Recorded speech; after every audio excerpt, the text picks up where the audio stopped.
परमात्मा को पाने तथा उसका वास्तविक लाभ प्राप्त करने के लिए पवित्र बाइबल में प्रमाण है कि प्रभु ने मनुष्य को अपना ही स्वरूप बनाया। 6 दिन में सृष्टि रचकर 7वें दिन विश्राम किया। कुरान शरीफ में प्रमाण है कि हजरत मोहम्मद को खुदा स्वयं कह रहे हैं कि मैंने तुम्हें उस परमात्मा की महिमा बताने के लिए भेजा है। वो परमात्मा कबीर है जिसने 6 दिन में सृष्टि रची तथा 7वें दिन तख्त पर जा विराजा। उसकी खबर किसी बाखबर से पूछकर तो देखो। कृपया अवश्य सुनिए जगत गुरु तत्वदर्शी संत रामपाल जी महाराज के अमृत वचन।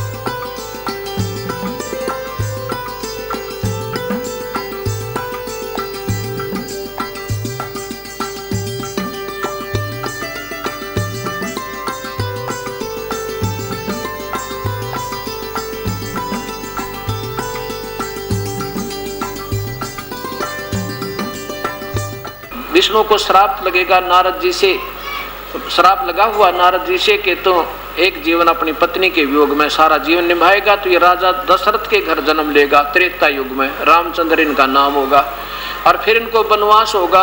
वनवास में ये आपके ऊपर खड़ाऊ झाड़ेंगे, तब आप औरत बनकर मेरे पास आ जाएगी। अब भक्तात्माओं ये विचार करना होगा अपने, ये तो सतयुग में पहले बात बता दी थी जो होना था, और 10,000 वर्ष पर पहले महर्षि इस वाल्मीकि जी ने यही राम कथा लिख दी थी कि राजा के विष्णु जी को श्राप लगेगा, राजा के दशरथ के घर जन्म होगा, सीता से विवाह होगा, फिर उसका वनवास होगा और अहिला पर खड़ाऊ डाल झाड़ेगा तो उसका उद्धार होगा। तो ये भगवान कठपुतली है इस काल के हाथों। इसने पहले इनका प्रारब्ध बना रखा है, उसे टस से मस नहीं हो सकते, उतना ही लाभ ये दे सकते, इससे ज्यादा ये नहीं दे सकते, इतना ही ये लाभ दे सकते।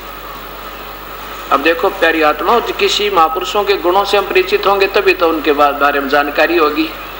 अब ये भी भगवान ऐसी बात नहीं है, इतना उद्धार ये कर सकते हैं, लेकिन ये काल के हाथों हैं और परमात्मा पूर्ण ब्रह्म काल से ऊपर है, उसके अंडर काल है। वो काल के लेख को मिटा सकता है, वो कर्म के लेख को मिटा सकता है और कर्म का लेख मिट कर ही हमें सुख हो सकता है और कोई दूसरा तरीका नहीं। बोलो सतगुरुदेव की जय। परम पिता परमात्मा पूर्ण ब्रह्म सारी सृष्टि के रचनहार कुल मालिक कबीर परमेश्वर की असीम कृपा से इस पवित्र नगरी के अंदर ये शुभ समागम संत समागम चल रहा है। परमात्मा पूर्ण ब्रह्म स्वयं ही अपने सतलोक से आते हैं। वो सतपुरुष अपनी महिमा को आप ही बताकर अपने बारे में सत जानकारी दे करके और कुछ दिन मनुष्य की तरह यहाँ जीवन जीकर मनुष्य जैसी लीला करके वो परमात्मा वापस चले जाते हैं। ये परमेश्वर चारों युगों में आते हैं। इनका चारों युगों में नाम अलग अलग होते हैं। सतयुग में ये सत सुकृत नाम से आए थे।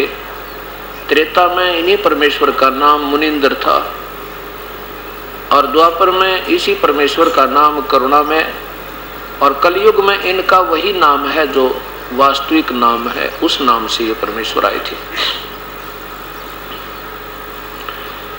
जिस भी युग में ये आते हैं अपनी सतवाणी की रचना कर देते हैं, अपने जानकारी आप सारी बता देते हैं साधारण भाषा में, परंतु हमारी एक अल्पज्ञता रहती है कि हम इस साधारण भाषा में वर्णन किए हुए सतज्ञान को नहीं समझ पाते और वर्तमान के जो चतुर प्राणी होते हैं, गुरु लोग, जिनको ज्ञान होता नहीं लेकिन वो हमें विद्वान नजर आते हैं, उनके बोलने की शैली अच्छी होती है। उन्होंने 50-60 कोई संस्कृत के श्लोक भी याद कर रखे होते हैं एक धारावाहिक प्रवचन करने के लिए। हम ये सोचते हैं कि ये परमात्मा जो आए हैं ये तो एक आम व्यक्ति नजर आता है, साधारण सी भाषा बोलता है, और ये कितने विद्वान पुरुष हैं, कोई शुद्ध संस्कृत बोल रहा है, कोई शुद्ध हिंदी बोल रहा है। तो हम उनके उस आकर्षण के आधार पर आधारित रह गए और इस मूल ज्ञान को, वास्तविक ज्ञान को नहीं समझ पाते, जिसके कारण हमारा ये कल्याण नहीं हो पा रहा।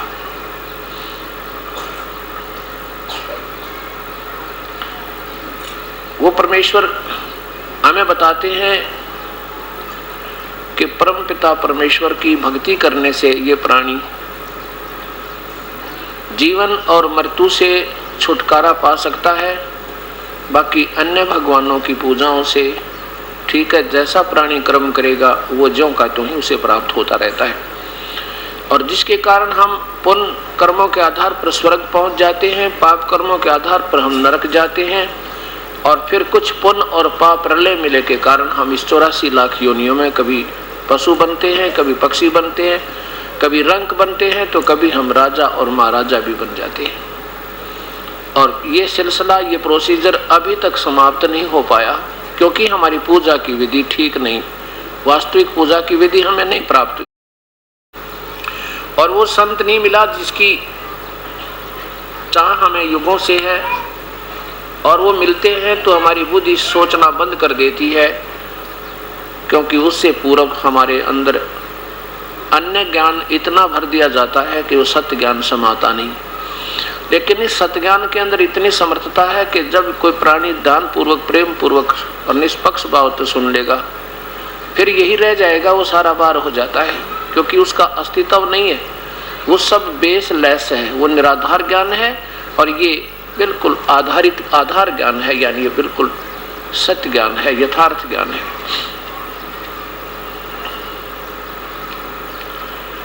जैसा कि कल से जो प्रसंग चल रहा है कि परमात्मा कैसा है, कौन है, उसका नाम क्या है, जैसे कल के सत्संग में ये प्रमाण हुआ था शाम के समय कि वो परमात्मा कबीर है, जिसमें पवित्र बाइबल ने गवाही दी, पवित्र कुरान शरीफ ने उसको सेकंड किया, उसकी गवाही दी। पवित्र चारों वेदों ने बताया कि वो परमात्मा कबीर है, वो सारी सृष्टि का रचनहार, कुल मालिक है। पवित्र गुरु ग्रंथ साहिब में प्रमाण पाया कि वो कबीर परमेश्वर है, और आंखों देखे उस महापुरुष ने, उस प्यारी प्रभु की प्यारी आत्मा गुरु नानक देव जी ने आंखों देखा हाल बताया कि धानक रूप रहा करता, ये काशी में जो आया हुआ है ये जुलाहा ही कबीर है, वो पूर्ण परमेश्वर, ये सतपुरुष है, ये किसी को भेद नहीं लगने देता। आज के प्रसंग में आप सुन रहे हैं कि एक गरीबदास जी, उस प्रभु की प्यारी आत्मा जिनको उनका साक्षात्कार हुआ, वो छुड़ाने के अंदर उनको मिले, और फिर उनको ऊपर आकाश में सतलोक में ले गए। सतलोक से फिर वापस छोड़ा तो वो अपनी आंखों देखे हाल की वाणी वर्णन करने लगे। उस वाणी को सुनकर आम लोग, आम व्यक्ति, गांव वाले कहने लगे ये लड़का बावड़ा हो गया, पागल हो गया। क्यों पागल हो गया? क्योंकि इसने जंतर मंत्र का दूध पी लिया था, जिसके कारण इसका फटकारा लग गया और ये बावड़ा हो गया लड़का लड़की का। उसके इलाज के लिए जगह जगह गए थे। प्रसंग चल रहा था सुबह के समय आज कि एक दादू पंथ का, दादू जी, श्री आदरणीय श्री दादू जी, ये भी पूर्ण परमात्मा के सीधे संपर्क में आए थे और इनको भी अपना सतलोक दिखाया था, जैसे गुरु नानक देव जी को दिखाया, जैसे आदरणीय गरीबदास जी को दिखाया था, ऐसे ही आदरणीय दादू साहिब को दिखाया था। और उस दादू साहिब ने फिर आकर के अपनी आंखों देखी गवाही कही थी, जैसे आप सुबह की सत्संग में सुन रहे थे। उसका प्रसंग अब फिर प्रारंभ होगा थोड़ा सा, क्योंकि इसका आपस में लिंक है। दादू जी ने फिर जब देखा आंखों परमेश्वर को सतलोक में, सचखंड में, उस परमेश्वर की महिमा अपनी आंखों देखा, गवाही दी उस परमेश्वर की। क्या प्रसंग चल रहा था कि अब ही तेरी सब मिटाए जन्म मरण की पीड़, श्वास उसास सुमर ले दादू नाम कबीर। परमादरणीय दादू जी कहते हैं कि इस जन्म में तेरे जन्म और मृत्यु मिट जाएगी। और श्वास उश्वास एक मंत्र है जो परमेश्वर की प्यारी आत्मा को प्राप्त हो गया तो उसका बेड़ा पार होगा, पर उसको देने का अधिकार सबको नहीं होता। और नकली नाम देने वाले नकली लोग भी, संत जन आप भी दोषी हैं। जैसे को डुप्लीकेट लाइसेंस बनवा दे, लगता तो एक ही जैसा है, लेकिन वो जहाँ उसकी आवश्यकता पड़ेगी वहां पर वो काम नहीं करेगा। तो क्या बताते हैं, कोई सरगुण में रीझ रहा, कोई निर्गुण ठहरावे, दादू गत कबीर की ही हमसे कही ना जावे। कोई तो निराकार कह भगवान में, कोई साकार कहता है, कोई निर्गुण में राजी हो रहा है उसकी व्याख्या पूरी करके, और कोई सरगुण बता के उसको प्रसन्न होता है। लेकिन नहीं, उस परमेश्वर की महिमा जीव नहीं समझ सकता, वो तो आप पर बताता हा करके, वो आप ही अपना विवरण सत्य सत्य देता है। दादू नाम कबीर का सुन के कपे काले, नाम भरोसे नर चले है, बंका न होवे बाले। श्री दादू जी कहते हैं कि उस परम पिता परमेश्वर के नाम ने सुनकर ये काल भी कांपे, किसी ब्रह्मांड का मालिक ब्रह्मा विष्णु महेश का पिता। और जो सच्चे नाम, सार नाम, पूरे नाम के आधार पर, सच्चे वास्तविक मंत्र के आधार पर जो प्राणी चलेगा, पूरी मर्यादा में रहता हुआ, कहते उसका बांका ना हुआ बाल, अर्थात उसको पूरा प्रोटेक्शन, पूरा संरक्षण परमेश्वर की तरफ से मिला रहेगा। उसका मेर भरा पंजा उस प्यारी आत्मा पर सदा बना रहेगा। जिन मुझको निज नाम दिया, निज नाम वास्तविक नाम जो मेरे दिया, जिन मुझको निज नाम दिया, सोए सतगुरु हमारे, दादू दूसरा कोई नहीं ये कबीर सिरजन आरे। उस प्यारी आत्मा ने बता दिया कि और दूसरा कोई भगवान नहीं, केवल कबीर परमेश्वर है। ये सृजनहार, ये सृष्टि का रचनहार है, ब्रह्मांडों का रचनहार। और यही पवित्र बाइबल ने बताया कि परमात्मा ने 6 दिन में सृष्टि रची, 7वें दिन तख्त पर जा बैठा और उसने मनुष्य को अपने जैसा बनाया। और आंखों देखी ये परमात्मा की प्यारी आत्मा, गरीबदास जी कहते हैं, हमरे ही उनिहार है अपना सृजनहार।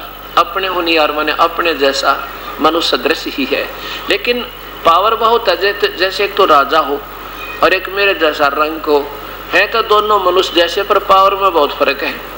ऐसे ही आत्मा और परमात्मा में दिन और रात का अंतर होता है, बहुत ज्यादा उनकी शक्ति की भिन्नता होती है।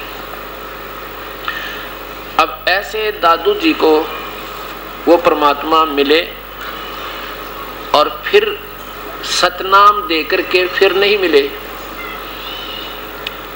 दोबारा फिर आए, वापस शरीर में छोड़ दिया, फिर सतनाम दिया, सच्चा नाम 2 मंत्र का होता है। और फिर कहा था, बेटा तुझे सार नाम भी दूंगा और सार नाम से तेरी मुक्ति होगी, पर इस सार नाम को तू आगे मत देना किसी को। सबको ये बैन लगा कर गए थे परमात्मा, अब से पहले। उसका कुछ अलग कारण है, वो समय आने पर आपको धीरे धीरे पता लगेगा कि अब से पहले क्यों सार नाम नहीं प्रकट होने दिया मालिक ने। जैसे सुबह बताया था कि धर्मदास तो 1,00,000 दुआई, ये सार शब्द कहीं बार ना जाई। सार शब्द बार जो पढ़ी और बिचली पीढ़ी हंस नहीं तेरी। अब जैसे ये पुण्यात्मा अब आ रहे थे ना, अब ये नहीं तर सकते थे, क्योंकि उनके पास ये नाम हो जाता, सबको पता लग जाता, ये नाम देते हैं, ये नाम देते हैं। अब हमको पता लग गया कि सब कौन कौन से पंथ में क्या क्या नाम देते हैं, उनकी सब कॉपी हमारे पास है, उनकी बुक्स हमारे पास है। और भक्तात्माओं को मालूम है कि वो जिस जिस पंथों से उपदेश दिया वो क्या नाम देते हैं। और अब आपके सामने उन सतनामों का, सतनाम का विवरण मिलेगा, फिर आप पे समझ में आ जाए कि अभी तक ये वास्तविक नाम भगत समाज में पहुंचा नहीं था। क्यों नहीं पहुंचा था? क्योंकि बीच के जो अपने भक्त आत्मा वो अशिक्षित थे, और ये लोग संत लोग, चतुर लोग हैं, इन्होंने ये मालूम अपने आप को ये सतज्ञान समझ कर कि हम जो प्रचार करें सही है, और आम व्यक्ति को अपने पीछे लगा लिया। और अब सब शिक्षित हो गए और सब पंथों के पास सब हंस जा चुके हैं, उनको पता भी लग गया कि वहाँ के मंत्र है, के विधि है। अब आपके सामने आएगी वो यथार्थ विधि भी, यथार्थ नाम भी और प्रमाण भी आप पर समझ में आ जाएगी। फिर ये बात बिगड़े नहीं, कई हजार वर्ष तक ये ज्ञान रड़ेगा नहीं, बिल्कुल स्वस्थ रहेगा कई हजार वर्ष तक, क्योंकि अब विज्ञान युग आ गया और ये सब कंप्यूटर में फीड हो जाएंगी, इनमें कोई चेंज नहीं कर सकता। इसलिए कलयुग में ये प्राणी सबसे ज़्यादा पार हो जाएंगे। और पार होने का मात्र मतलब है कि सतलोक में हम पहुंचेंगे, वहाँ ना जन्म है ना मृत्यु है। एक बार हमारा शरीर ज्यों का त्यों, ये जैसा हम, इसके अंदर एक और शरीर है, उसके अंदर एक और है, कारण महाकारण कवल्य, और फिर उस आत्मा का वास्तविक जो एक और शरीर है वो मनुष्य जैसा ही है, लेकिन वो इतना फ्लेक्सिबल है कि उसको किसी रूप में कितना सूक्ष्म बनाया जा सकता है। और जब वो ओरिजिनल रूप में आएगा, जब इस भक्ति से इसका कमाई बन जाएगी, वो सीधा मनुष्य जैसा ही शरीर आत्मा का, लेकिन उसका तेज 16 सूर्य जितना हो जाएगा। इतना नूर है, इतनी सुंदरता है उसकी सतलोक में। फिर वहाँ मृत्यु नहीं होती कभी भी। जैसे भी यहाँ से तो हमने जाना ही पड़ेगा, चाहे हमने बच्चे हमारे बहुत प्यारे भी लगते हैं, संपत्ति में भी हमारी आस्था खूब है, बहन भाई में भी प्यार है, पति पत्नी का लगाव है, लेकिन ये तो अस्थायी है, कति टेम्परेरी, और ये तो छूटेगा, आज नहीं तो कल, कल नहीं था परसों, ना 10 वर्ष में 20 वर्ष में, तो जाना अपना है ही नहीं। तो क्यों ना हम ऐसे स्थान पर चले जहाँ पर हमारा कभी क्षण नहीं, ना मृत्यु हो, ना हमारे परिवार में कोई आपत्ति आवे, और वहाँ परिवार होगा। वास्तव में हम सतलोक में रहेंगे, वो है इस तरह रहने का स्थान। तो हम क्यों ना वहाँ चलने जहाँ पर फिर मृत्यु ना हुए। जैसे अब हमने कोई ना मारे तो आनंद सा रहा है, और ना कोई कष्ट हो, ना कोई दुख हो, ना किसी शरीर में कष्ट हो, ठीक है, बड़ी बढ़िया बात, हमने क्या दिक्कत है यहाँ पे। लेकिन यहाँ पर तो हमें पीसा जा रहा है, क्रश किया जा रहा है हर पॉइंट पे। किसी के पास धन है तो वो दुखी, धन नहीं है तो दुखी, संतान है तो महादुखी, नहीं है तो दुखी। यहाँ पर कोई जीव जो है सुखी नहीं रह सकता। किसी के पैर में दर्द, किसी के सिर में दर्द, कोई जाड़ पड़ुआ हुआ, किसी की आंख दुख, कोई अंधा हो गया, अंतिम श्वास तक, और असंख्य योग हो गए। इसी प्रताड़ना में हमने चक्कर काटते हैं। तो उस लोक में जाकर अपना परिवार भी होगा, फिर वो कभी नहीं मरे। और ये तो जाना ही यहाँ से है, संस्कार से ही सारे जुगाड़ जुड़ेगा। तो अब इस मंत्र से, इस विधि से आपका ऐसे संस्कार बनेंगे कि आपकी फिर जन्म मृत्यु नहीं होगी। हम सतलोक से ले जाएंगे, वहाँ भगवान भी मनुष्य जैसा है, और जीव आत्मा तो फिर आत्मा का शरीर भी मनुष्य जैसा ही है।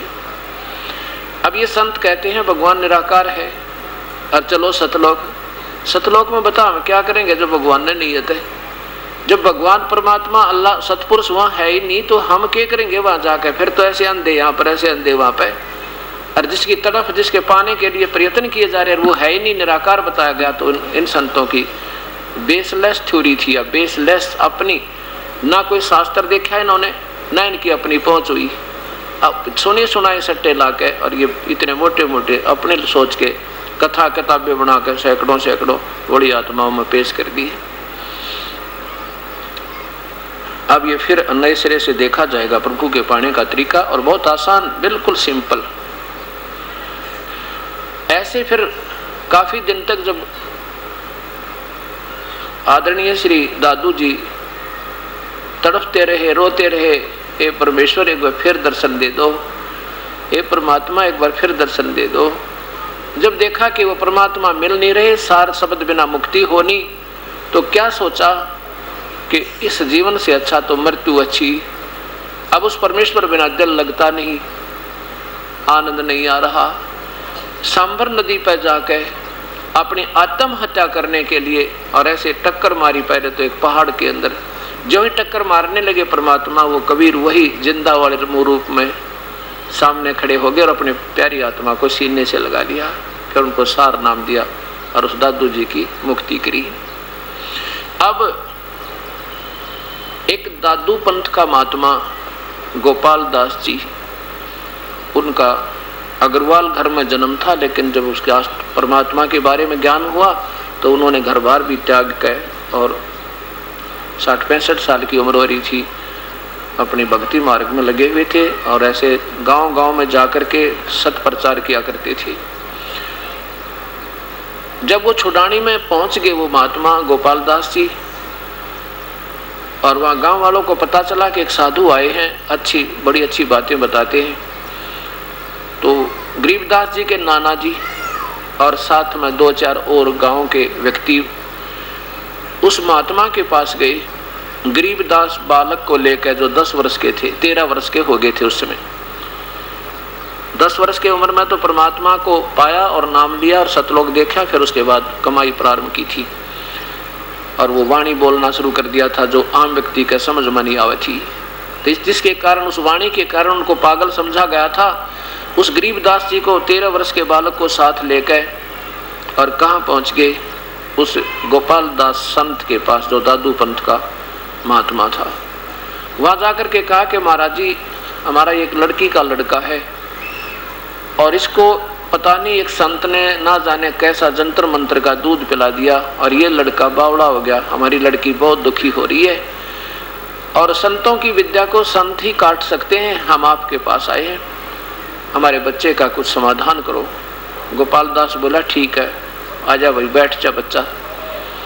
गरीबदास को सामने बैठा लिया, 13 वर्ष के बालक को, और कहने लगा वो कौन था महाराज, क्या नाम था बेटा उसका?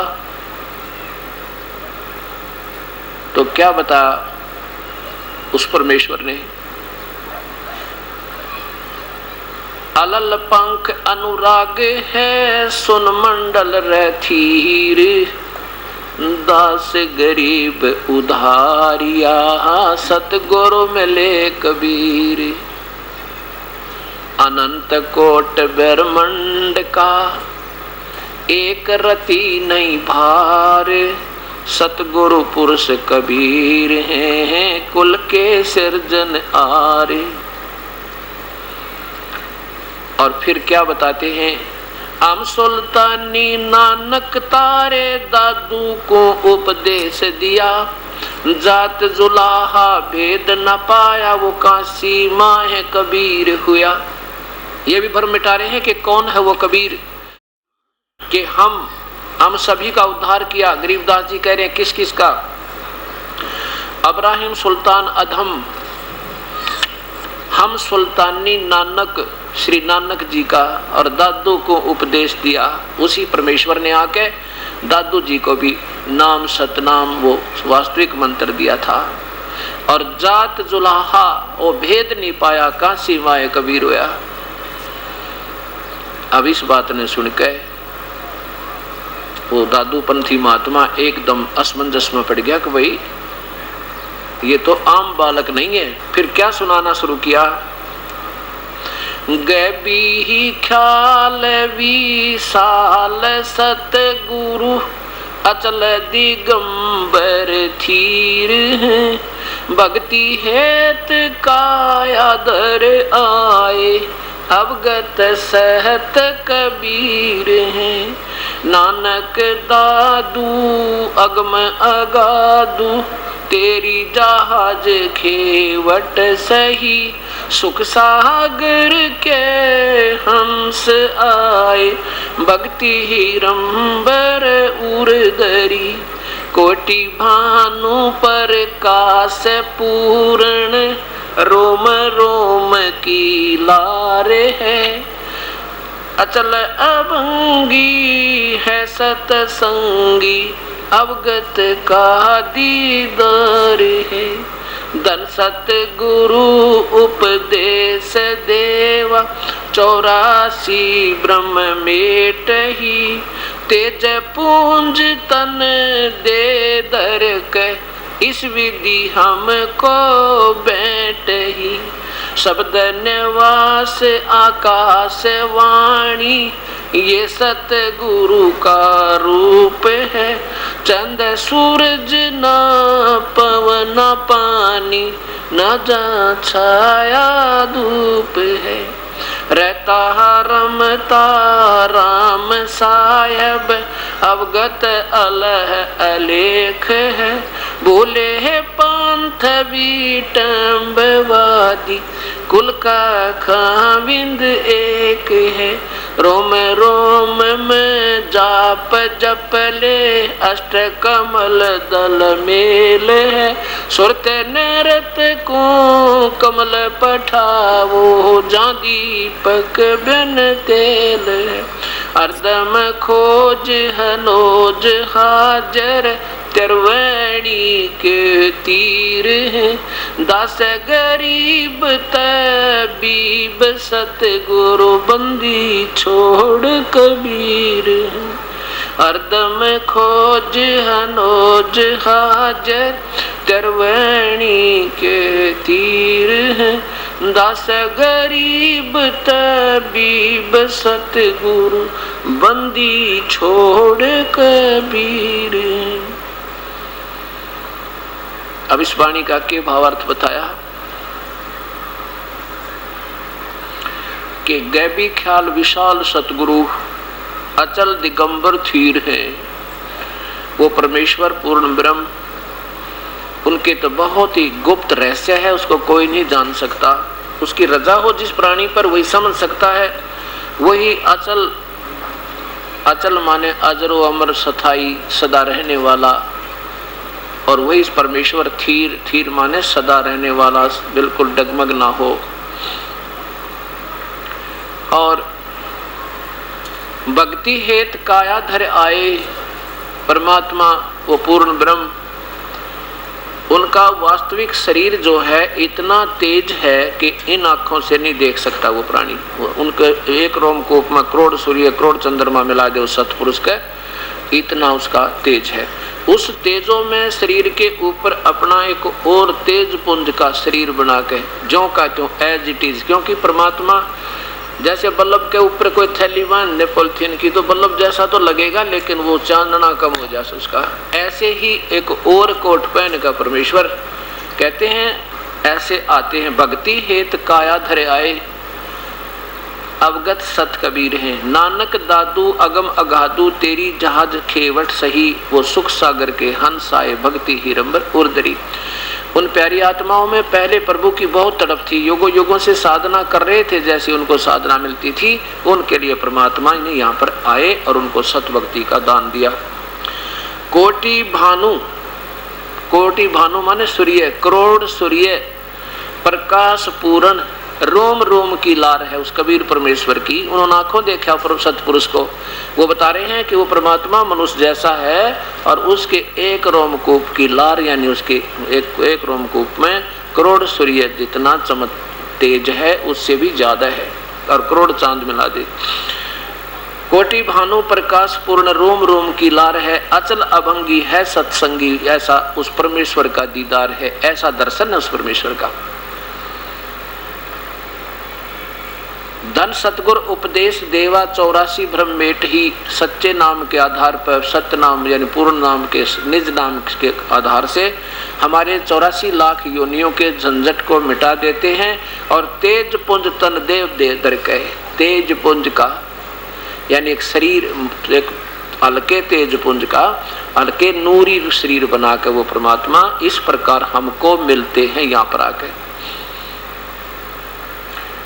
भूले पंथ विटम्बवादी रहता रमता राम साहेब अवगत अलह अलेख है, और भूले पंथ विटम्बवादी व कुल का खामिद एक है। ये कहते हैं ये पंथ वाले नाना पंथ बना के ये तो भूल रहे हैं, वो परमात्मा कबीर ही है जो कुल का मालिक एक है, वो सबका कुल मालिक है।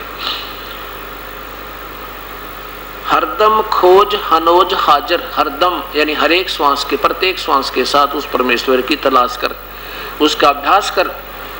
और हरदम खोज हनोज हाजर फिर त्रिवेणी के तीर है। दास गरीब तबीब सतगुरु, तबीब माने वैद, इस जन्म मरण के रोग को काटने वाला वैद वो कबीर है। दास गरीब तबीब सतगुरु बंदी छोड़ कबीर है। बंदी छोड़ माने बंधनों का शत्रु यानी बमबारी, काल के बंधन से काटने वाला, बंधनों का दुश्मन, वो बंदी छोड़ काल के बंध से छुड़ाने वाला वो कबीर है। उसके बाद उस गरीब दास जी ने कि ये वाणी सुन के, और वो महात्मा दादू पंथी गोपाल दास जी कहने लगा, गांव वालों बावड़ा ये नहीं बावड़े तुम हो, ये तो अमृत वाणी बोल रहा उस परम पिता की आंखों देखी उस पूर्ण ब्रह्म की।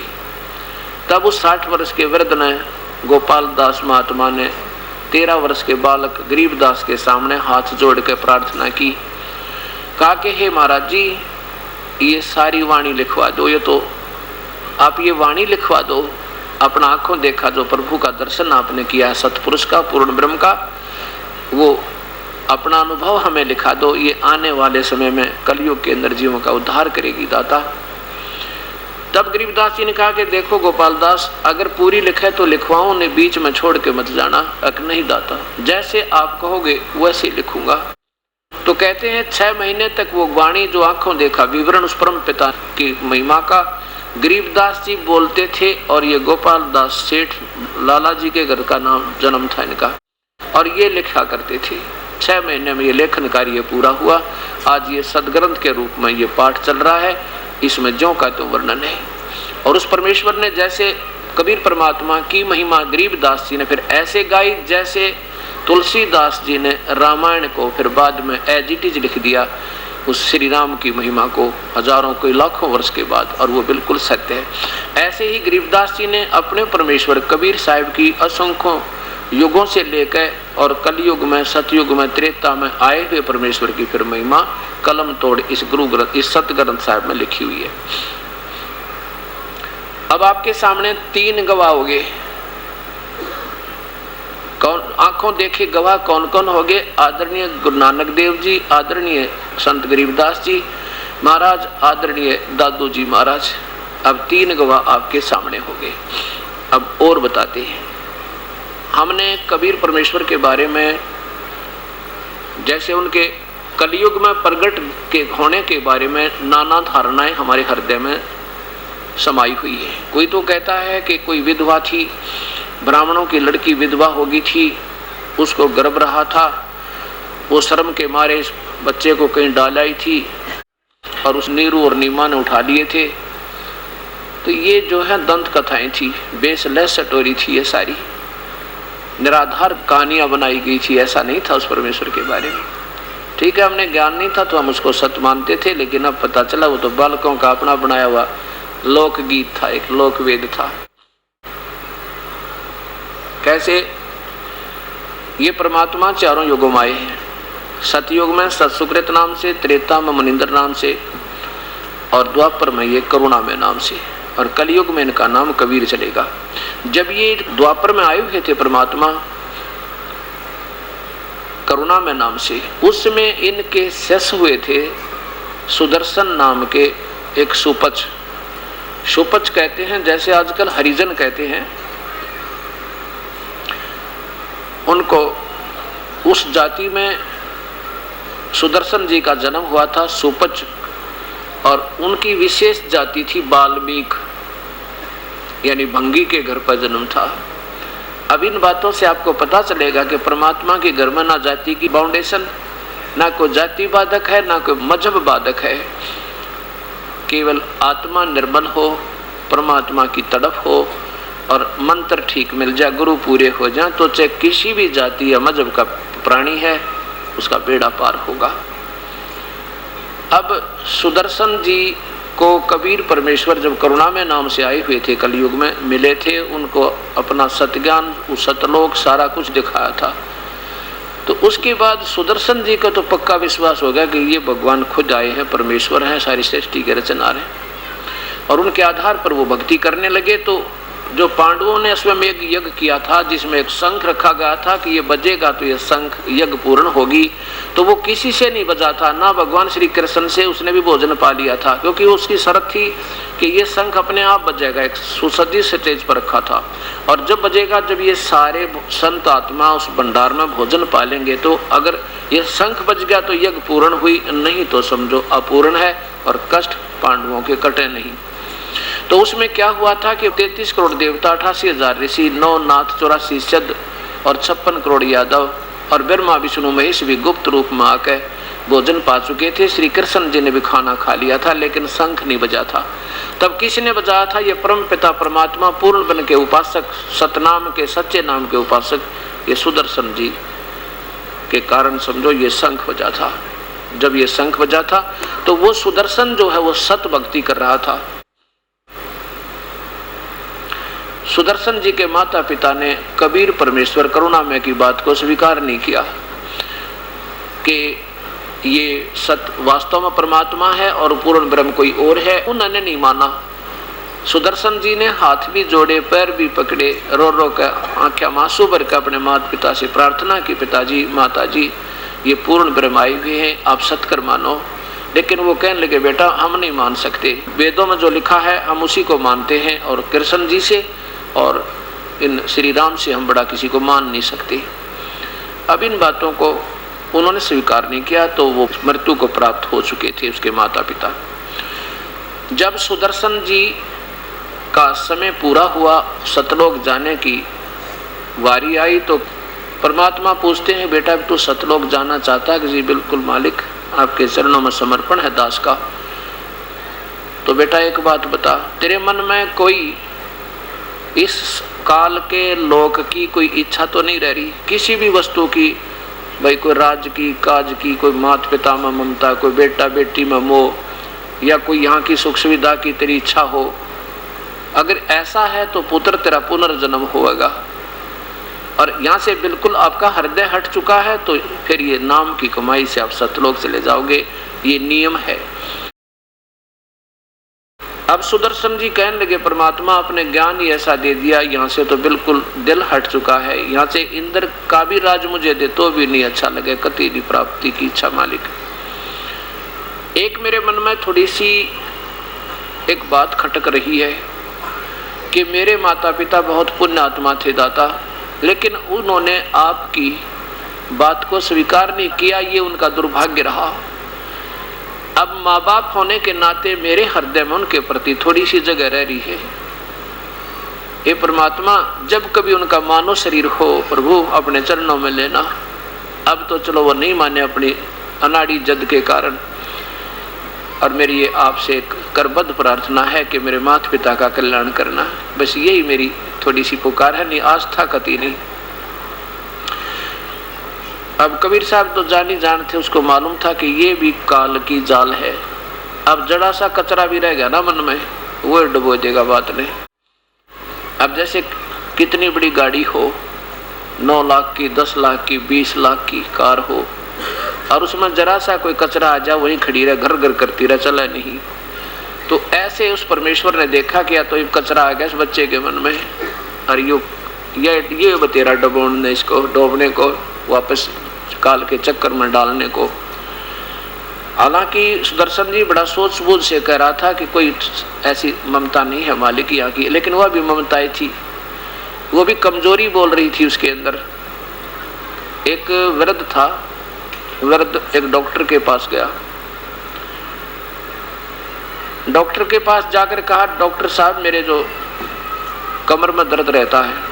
डॉक्टर जी ने देखा बोधा सा आदमी, बूढ़ा आदमी है, कमजोर शरीर है। कहने लगा तेरा ये कमजोरी है जिसके कारण तुझे ये कमर में दर्द है। फिर कहने लगा मैं उठता हूँ ना जब चक्कर आते हैं, खड़ा होता हूँ। डॉक्टर बोला कमजोरी है। फिर कहने लगा मेरे घुटनों में भी दर्द रहता है। डॉक्टर बोला कमजोरी है। फिर वृद्ध को गुस्सा आ गया, कहने लगा तो डॉक्टर है गम चक्कर एक के बाद जाना है, कमजोरी है कमजोरी है कमजोरी है, कुछ दवाई भी बताओगा इसकी। तो डॉक्टर कहने लगा यह भी कमजोरी है, क्योंकि कमजोर आदमी ने गुस्साया करे, और कमजोरी यानी वीकनेस से कमजोर आदमी जो शारीरिक वीकनेस हो, और गुस्सा भी उसी को आता है, यह भी कमजोरी है तेरी जो गुस्सा आया तुझे। तो यहाँ उस सुदर्शन जी जो अपनी तरफ से तो बड़ी सूझबूझ से कह रहा था, लेकिन वह कमजोरी ही थी उसकी। परमात्मा जानी जानते जानेंगे। कहने लगे भाई एक बात करता है, चिंता ना कर बेटा, मैं तेरे माता पिता को पार करने का वचन देता हूँ। परमात्मा ने सोची जब इतना मैंने दृढ़ता पूर्वक इसको नहीं कहा तो ये भी डूब गया, न सोचो ये ऐसा समझ। जब उसको ये पता लग गया कि परमात्मा ने वचन कर दिया तो मेरे माता पिता का कल्याण श्योर है, पक्का है, इसमें कोई शक नहीं। तो वो जो सुदर्शन जी थे वो सचखंड चले गए, सतलोक परमात्मा ने वो आत्मा भेज दी। उसके बाद क्या होता है कि वो सुदर्शन जी के माता पिता का बनारस के अंदर वही पुराना संयोग जुड़ गया, क्योंकि ये हमारे संयोग युगों युगों से जुड़े हुए हैं।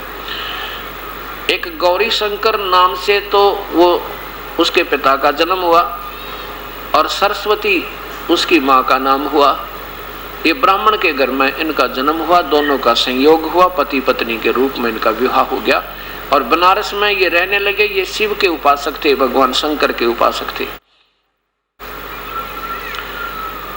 और शिव पुराण की कथा सुना के सब भक्त आत्माओं को निष्कपट भाव से यानी निस्वार्थ भाव से कथा सुनाते थे। कोई किसी से दान दक्षिणा मांगते नहीं थे और जो भी पूजा उनको आती थी उनको कोई चढ़ा जाते थे, पूजा देते थे, उससे अपनी रोजी रोटी चलाते थे और जो बच जाती थी उनके खाने तक उसके अपने परिवार के अपने जो घर की रिक्वायरमेंट से जो बच जाती थी उसको फिर भंडारा कर देते थे। इस बात का सबको मालूम था। गुरुदेव जो हमारे हैं बड़े जो है ना निस्वार्थी हैं, निस्वार्थ जो सेवा कर रहे हैं और जिसके कारण उनका काफी चर्चा उस क्षेत्र में हो रही थी और उसमें मुसलमानों का जोर था। दिल्ली में जो है मुसलमान बादशाही का राज चल रहा था और दूसरे जो ब्राह्मण लोग थे, अन्य ब्राह्मण थे, वो स्वार्थी पेट भर दुनिया को बहकाया करते थे। तेरा 75 रूस गया 50 रुपए धरते, किसी का ये हो गया तेरे 500 लत्ते धरते, लेकिन वो ऐसे नहीं कहा करते थे। उनका भाईचारा बंद कर दिया, गंगा में स्नान करना बंद कर दिया और कोई भी हिंदू उनसे बात नहीं करे। अब सब ने कट ऑफ कर दी। अब उनका कोई और चारा नहीं रहा तो उनका नाम रख दिया मुसलमानों ने नीरू गौरी शंकर का और नीमा सरस्वती का। अब उन्होंने देखा कि पहले तो रोजी रोटी चलती थी, उस दक्षिणा बंद होगी, अब क्या काम करें। उन्होंने एक कपड़ा बुनने का कार्य शुरू कर दिया। संतान उनका थी नहीं, कपड़ा बुनने का कार्य शुरू किया तो जैसा कपड़ा एक हफ्ते में मान लो 5 रुपए का तैयार हो गया और 1 रुपए की या 2 रुपए की सामग्री घर में काम आती है खाने पीने की तो 3 रुपए का भंडारा कर देते थे। वो फिर भी ऐसे ही, क्योंकि धार्मिकता उनके अंदर कूट कूट कबरी हुई थी, युगों युगों के ऋषि थे। अब काफी समय के बाद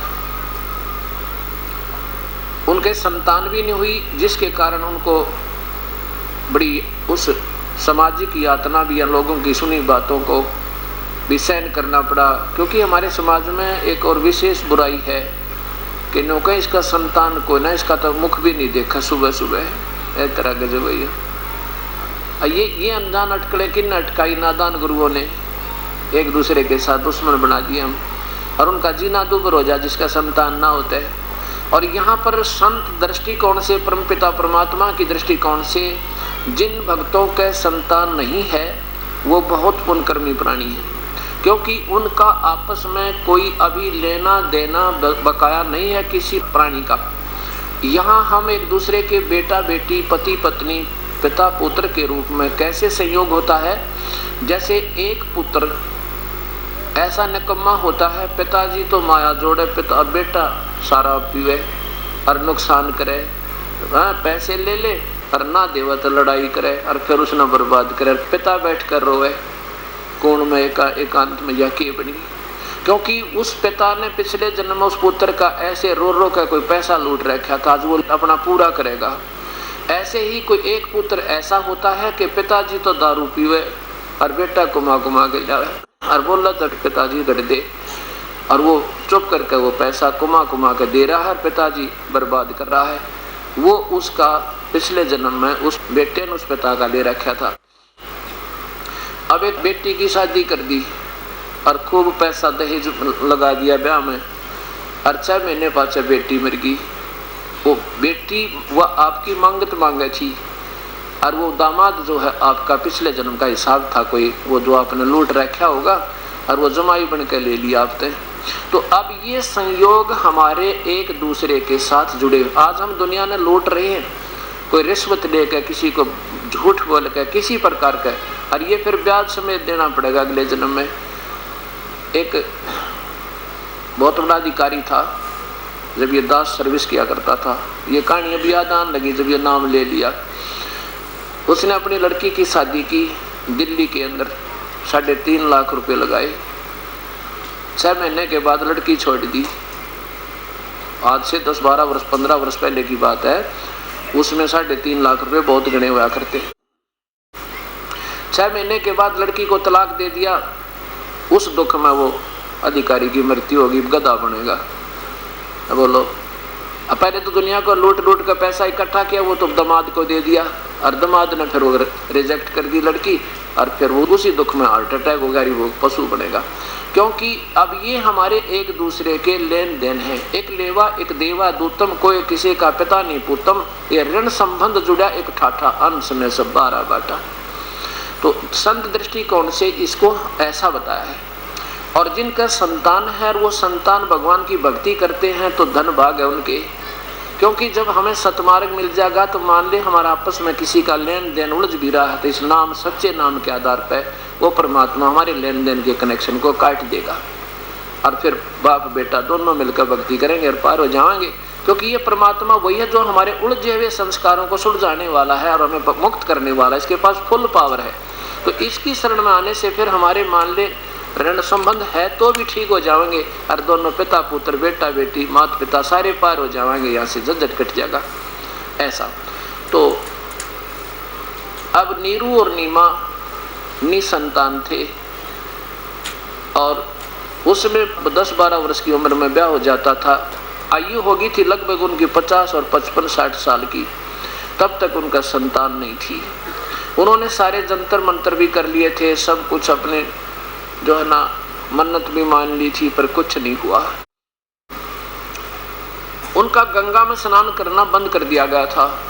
अब उस गंगा से एक स्थान से पानी, गंगा की लहरों पर से पानी ओवरफ्लो होकर ऐसे उछल उछल के और एक बहुत बड़े लंबे सरोवर का रूप धारण किया हुआ है। आज भी उसका नाम लहर तारा तालाब है, आज भी विद्यमान है। उसका अंश बकाया है, उसका एक अंश एक प्रमाण के लिए आज भी विद्यमान है, जिसमें कबीर मार्ग के, कबीर पंथ के महापुरुषों ने वहां पर एक यादगारें बना रखी हैं, उसका बहुत बड़ा मंदिर टाइप बना रखा है। उसको लहर तारा तालाब इसलिए कहते हैं कि उसके पटड़ी के ऊपर का लहर उछल उछल के और एक लंबा चौड़ा सरोवर बना हुआ था, उसको लहर बना हुआ था। अब तो छोटा है वो, उसको लहर तारा तालाब कहते हैं। आज भी उसका नाम लहर तारा तालाब ही प्रसिद्ध है। तो वहाँ बहुत सुंदर गंगा का ही पानी स्वच्छ भरा रहता था। उस सरोवर में सुंदर कमल के फूल उगे हुए थे। गर्मियों के दिन ज्येष्ठ सुदी पूर्णिमा, विक्रमी संवत 1455 सन 1398,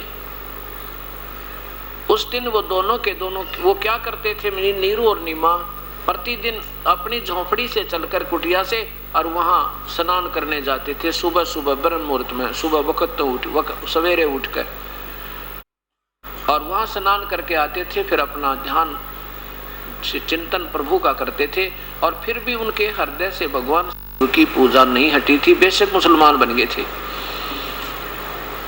अब उस दिन, जिस दिन वो परमेश्वर सतलोक से आए, वो कबीर देव परम पुरुष सतपुरुष अकाल मूर्त सर्वस्वरूपी राम अपने सतलोक से आए, सह शरीर तेजो में शरीर, लेकिन हल्के तेज पुंज का शरीर बना के।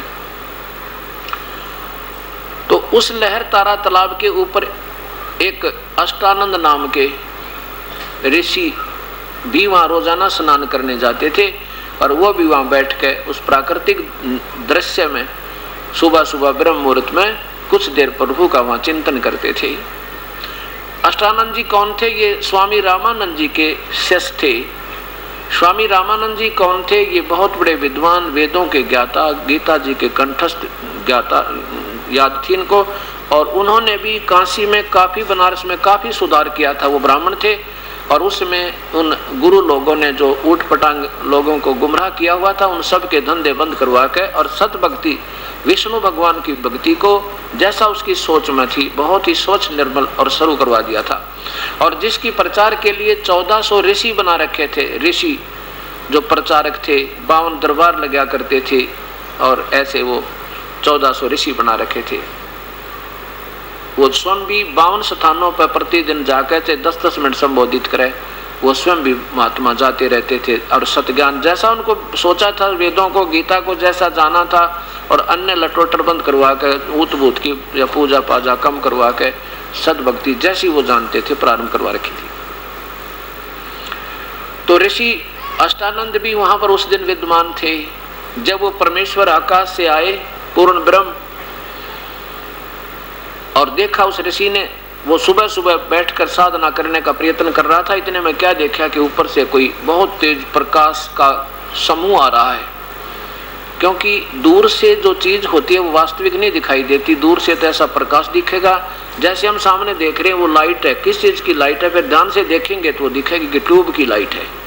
तो ऐसे पहले उसने देखा तो उसकी इतना तेज है उस वास्तविक शरीर का कि वो अष्टानंद जी इन आंखों से देख नहीं सके। ऐसा चमका लगा जैसे वेल्डिंग सेट तल गया करे, और ऐसे देखते हैं उसकी आंखें बंद होगी। दोबारा जब उसने आंखें खोला तो क्या देखा कि वो प्रकाश इकट्ठा होकर, प्रकाश तो वो उन्हीं से था, परमात्मा के शरीर थे, और कमल के फूल पे हल्के तेज पुंज का रूप धारण करके जैसे कोई बालक बन गया हो। जैसे आप इस ट्यूब की तरफ देखिए या सूर्य की तरफ देखिए, जब बंद करोगे तो सूर्य का वो वास्तविक प्रकाश रहित रूप दिखाई देगा। ऐसे वो परमात्मा का जो वास्तविक शरीर जब उसने दोबारा देखा तो ऐसा सिमटता हुआ नजर आया, और एक जैसे कमल के फूल पर कोई बालक रूप बन गया हो। अब उस महात्मा ने सोची अष्टानंद ने कि हो सकता है ये मेरी कोई भक्ति की कमाई उपलब्धि है या मेरी कोई भरमना है, भटकना है। गुरुदेव से पूछूंगा जाकर। वो तो इस उद्देश्य से वहां से उठकर चल पड़ा और रामानंद जी के पास आया। उनसे पूछा, स्वामी जी आज मेरे आंखों में ऐसा प्रकाश का चमका सा लग गया, भगवान ये क्या था? मेरी भक्ति की उपलब्धि है या कोई मेरी भ्रमणा भटकना है? तो स्वामी जी ने कहा, बेटा ये न तो तेरी भक्ति की उपलब्धि न कोई तेरी भ्रमणा। आकाश ऊपर के लोगों से जब अवतार गण आते हैं ना, उनका ऐसा तेजों में शरीर ही आता है और वो आकर के फिर यहाँ किसी अपनी लीला करेंगे। ऐसा जैसा उस महापुरुष ने सोचा, सोच थी वो सही बताई कि वो किसी माँ के गर्भ लेंगे, जन्म लेंगे, क्योंकि इनको इतना ही मालूम है कि भगवान ना माँ के गर्भ बनाए नहीं सकते, और ये परमेश्वर वो है जो कभी माँ से जन्म नहीं लेता। ये तो सारे ब्रह्मांडों का रचनहार कुल मालिक है।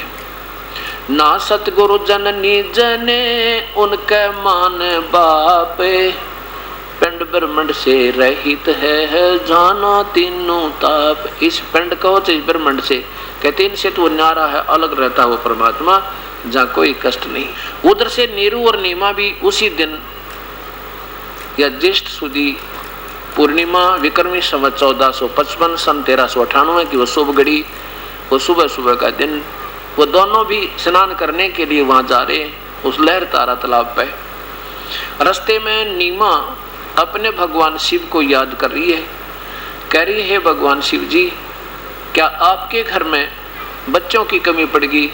एक खिलौना हमें भी दे देते प्रभु, हमारा भी उद्धार हो जाता, उसके साथ हमारा जीवन निर्वाह हो जाता, हमारा जीवन पूरा हो जाता। यूं कहकर बहुत बुरी तरह रोने लगी, बहुत बुरी तरह। नीरू कहने लगा, नीमा देखो परमात्मा तो जानी जान है, अगर हमारे भाग्य में होता तो भगवान शिव पहले ही दे देते।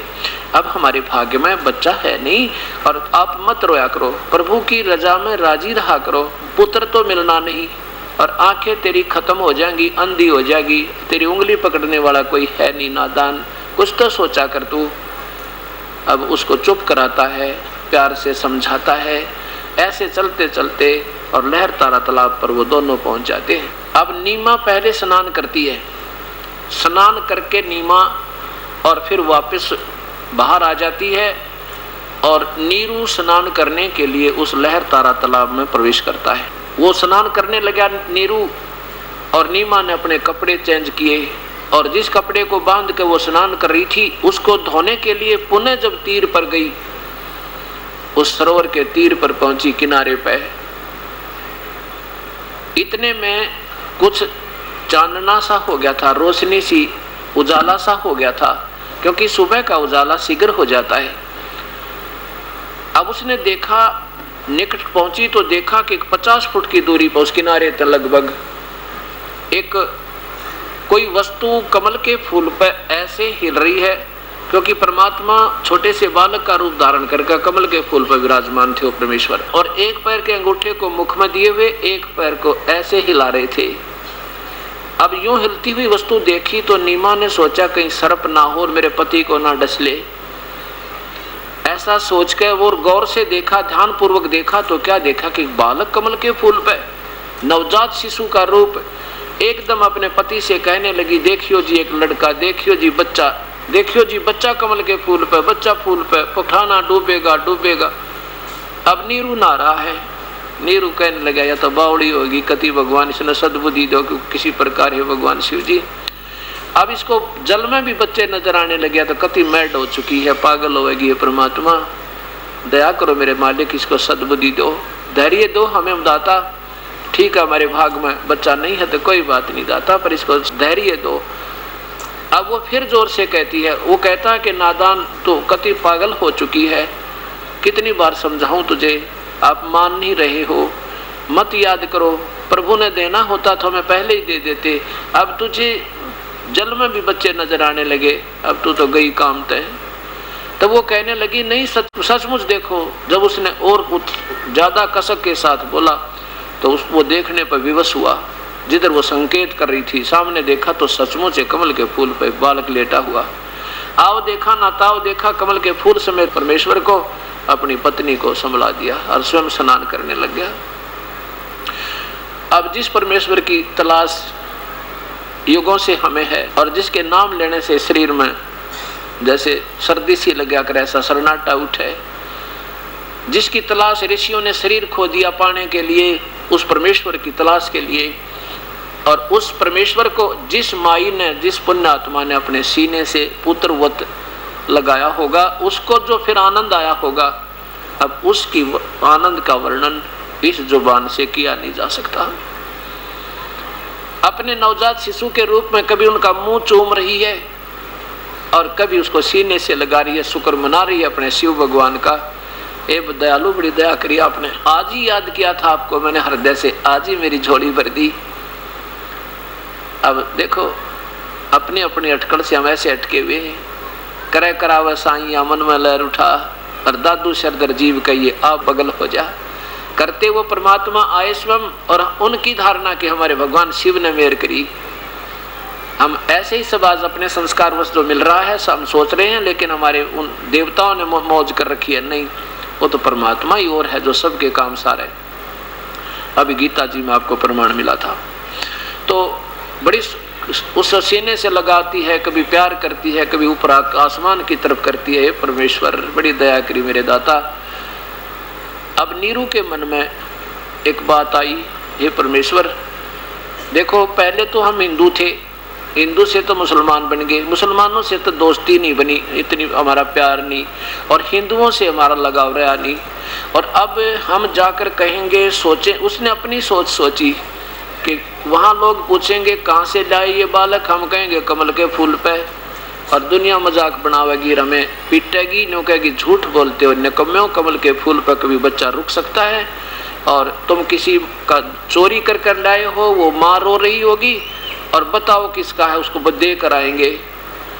अब वो बच्चा तो हमारे पास रहेगा नहीं और दुनिया उलिया भी बिगाड़ देगी कूट कूट के, और हो सकता है नगरी से भी निष्कासित कर दिए जावें।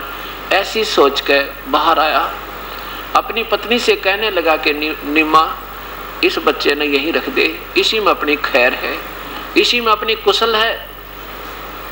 अब निम्मा कहने लगी मैं इस बच्चे को छोड़ नहीं सकती, ना जाने इस बालक ने मेरे ऊपर क्या जादू कर दिया, अब मेरी आत्मा में समा गया, ये मैं मर जाऊंगी इसके बिना, जैसे सर्प मणि बिन मर जावे और मीन जल के बिना तड़प तड़प कर मर जाएगी, मैं इसके बिना रह नहीं सकती, चाहे कुछ भी हो, मैं इसको त्याग नहीं सकती। तब नीरू ने कहा नीमा तू अनाड़ीपना मत किया कर, हर समय कुछ सोच समझ कर बात करो, देखो ऐसे ऐसे होगा।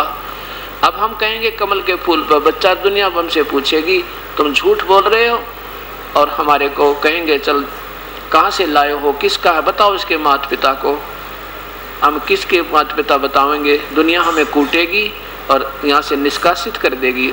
लड़का तो हमारे पास रहेगा नहीं और हमें देश निकाला और मिलेगा, कहीं रोजी रोटी भी नहीं, हमारा ब्योत वैसा नहीं है। अब नीमा कहती है कि इस बच्चे को लेकर मैं देश निकाला भी ले लूँगी, अगर मेरे कोई टुकड़े टुकड़े कर देगा तो मुझे स्वीकार है, लेकिन मैं इस बालक ने त्याग नहीं सकती, मैं इसको छोड़ दूंगी नहीं।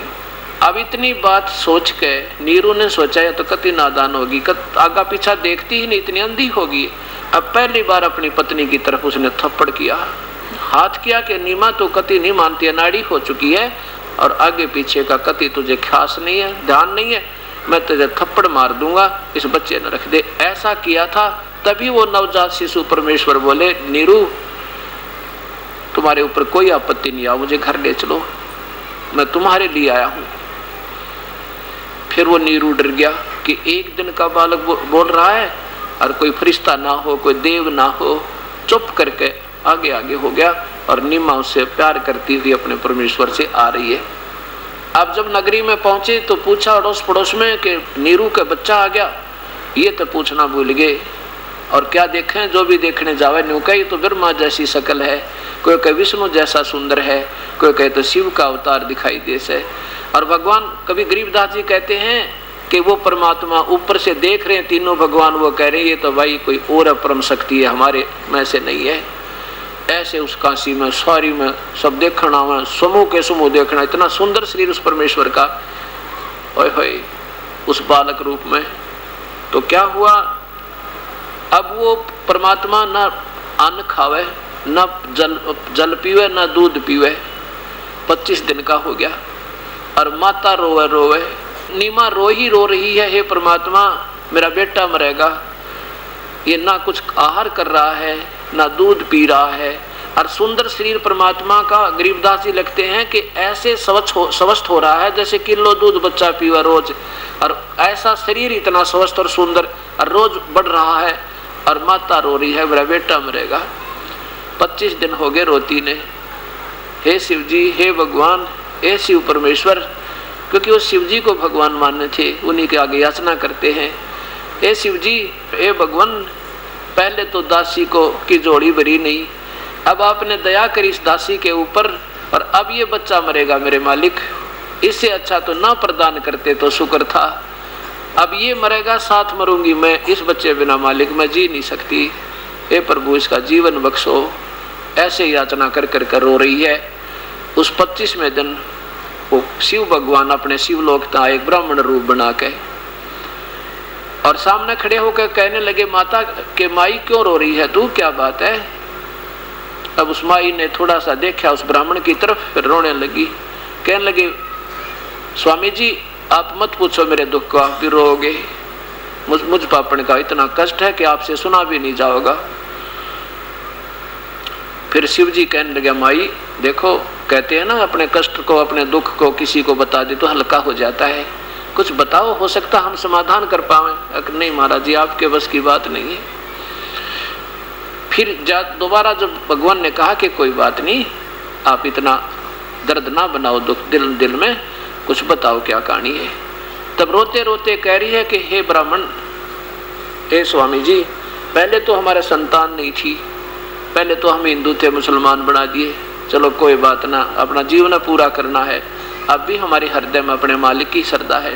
पहले तो हमारे संतान नहीं थी और अब बुढ़ापे में कमल के फूल पर ये लाल मेरे भगवान शिव जी ने मेरी जोड़ी भर दिया है। अब ये दूध नहीं पीता पंडित जी, अब ये मरेगा और साथ मरूंगी मैं।